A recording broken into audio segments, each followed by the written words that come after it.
मेरा क्रांतिकारी जय भीम। मेरा नाम शिवम कुमार है। मैं भीम आर्मी जिला संयोजक गोंडा का, क्योंकि मेरा घर तरफगंज पड़ता है। तरफगंज से हम लोग यहाँ पर आए हैं। कुछ लोग गोंडा से आए हैं, कुछ लोग आर्य नगर से आए हैं। तो भीम आर्मी भारत एकता मिशन लघु में जितने लोग यहाँ पर बैठे हैं सभी लोगों को पता होगा कि भीम आर्मी एक सामाजिक संगठन है जो कि शोषित वंचित पीड़ित समाज की आवाज़ उठाती है। आए दिन हमारे समाज में तमाम प्रकार के अत्याचार होते हैं। किसी की ज़मीनें छीन ली जाती हैं, किसी को पीटा जाता है, या किसी की बहन बेटियों के साथ दुर्व्यवहार किया जाता है। तो आखिर हमारे ही समाज के साथ क्यों ऐसा होता है? आप कहीं भी जाएंगे, जमीन अगर छीनी जा रही है तो SC ST और OBC समाज की। इनको पीटा जा रहा है तो किससे पीटा जा रहा है? SC ST OBC समाज को। मतलब जितने भी प्रकार के अत्याचार है, हम लोग आज से नहीं आज से दबाए गए हैं। हम लोगों पे आज से नहीं आज से हम लोगों पे अत्याचार होता आ रहा है। लेकिन हम लोग पैदा का अत्याचार सहने के लिए हुए हैं। कब तक आप लोग अपना मुंह बंद कर रखोगे? कब तक अपने हक और अधिकार की लड़ाई नहीं लड़ोगे? और हक और अधिकार की लड़ाई तभी लड़ी जा सकती है जब तक आप लोग शिक्षित रूप से मजबूत नहीं होंगे। बाबा साहब ने कहा था, शिक्षित बनो, संगठित रहो, संघर्ष करो। शिक्षा व शेरनी का दूध है, जो पिएगा वो दहाड़ेगा। शिक्षा मतलब जो आपको हर एक मुकाम पे पहुंचा सकता है, एक भिखारी से और राजा बना सकता है। ये वीडियो यूट्यूब पर पड़ेगा। शिक्षा, अगर हमारा समाज शिक्षित नहीं होगा तो हम लोग कहीं पर भी सक्सेसफुल नहीं होंगे। चाहे वो बिजनेस हो, चाहे वो राजनीति हो, या फिर कोई रणनीति बनानी हो। हम लोगों को सारा काम कोई भी काम हम लोगों को करना पड़ेगा तो शिक्षा की बदौलत हो सकता है। दूसरा, बाबा साहब ने कहा था संगठित रहो। जब आप शिक्षित नहीं होगे, एक दूसरे के विचार समझोगे नहीं, अपने महापुरुषों को नहीं समझोगे, पढ़ोगे नहीं, तो आप संगठित कैसे होगे? तो उसके लिए शिक्षा भी जरूरी है। और जब आप शिक्षित रहोगे, संगठित रहोगे, तो संघर्ष करने में कोई तकलीफ नहीं होगी।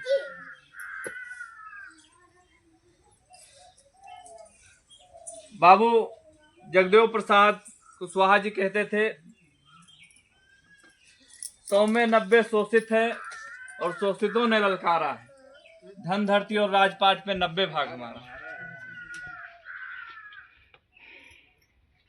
100 में 90 शोषित है हम लोग। हमारा जो समाज है, गरीब समाज, असहाय समाज, ये शोषित समाज है। इसको हर प्रकार की प्रताड़ना इस पे की गई है। इसको हर प्रकार का इस पे शोषण किया गया है।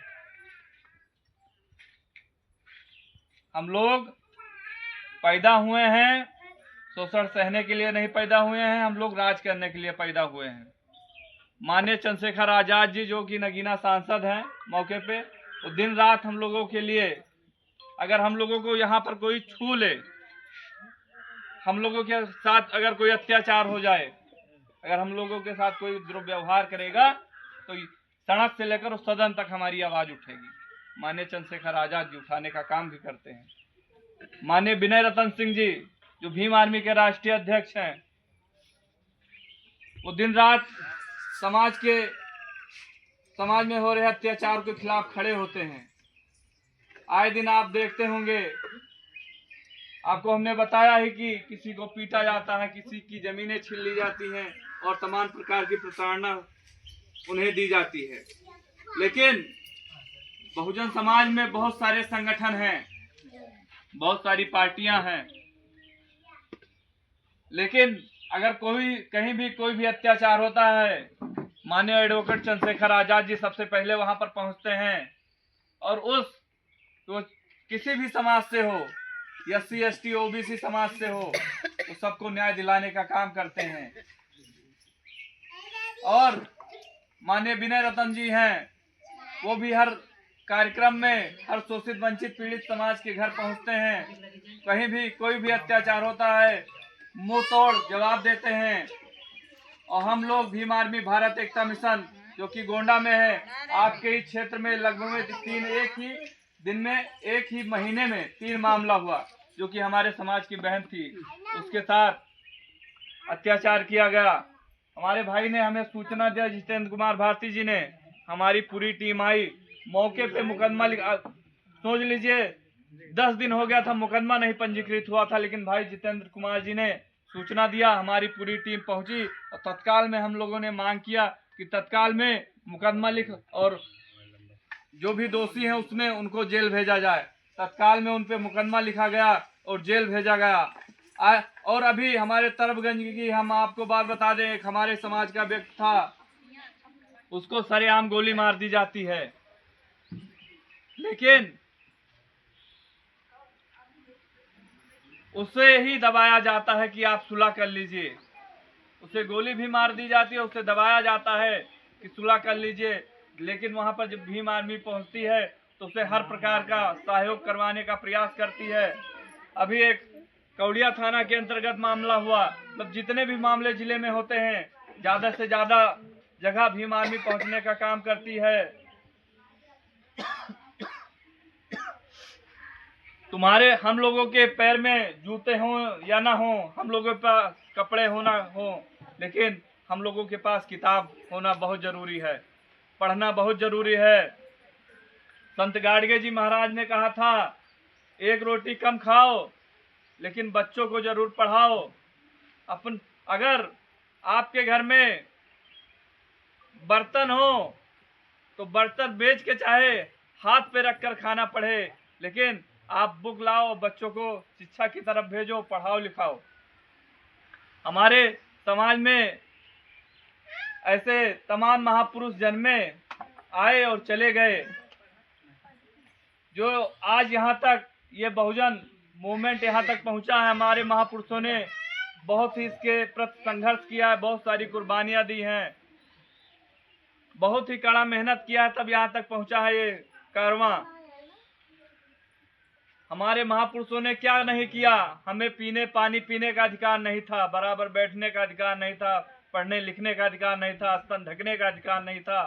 क्या था हम लोगों को? आखिर हम लोगों को शोषण कोई मुसलमान कर रहा था? कोई मुसलमान हमें पानी पीने का अधिकार नहीं दे रहा था, कोई कपड़ा पहनने का अधिकार हमें कोई मुसलमान नहीं दे रहा था। वो वही मनुवादी लोग हैं स्वर्ण, जिन लोगों ने हमारे ऊपर शोषण किया, आज से करते आ रहे हैं और आज भी कर रहे हैं। आप देख लीजिए, आप अपने ही मंडल के अंदर देख लीजिए, अपने समाज के कितने सांसद विधायक हैं। हाँ, विकास भाई, जितनी ही रिजर्व सीट है, मात्र अपने अगर विधानसभा में तहसील के अंतर्गत देखा जाए तो एक मनकापुर जो कि एक रिजर्व सीट है एससी, इस पे एक एससी का व्यक्ति है जो कि विधायक है, और अन्य सीटों पे स्वर्ण ही बैठे हैं। अगर वो रिजर्व सीट ना होती तो हमारे लोग वहां पर भी नहीं होते। और बहुत सारे लोग हैं वो हमारे आरक्षण का विरोध करते हैं, कहते हैं इनको तो सब कुछ मिल रहा है, फ्री में मुफ्त में मिल रहा है, ये थोड़ा सा पढ़ लिख लें नौकरी पा जाते हैं। कितने यहाँ पर इस गांव में कितने लोग नौकरी कर रहे हैं? कोई नहीं, कोई कर रहा है नौकरी सरकारी?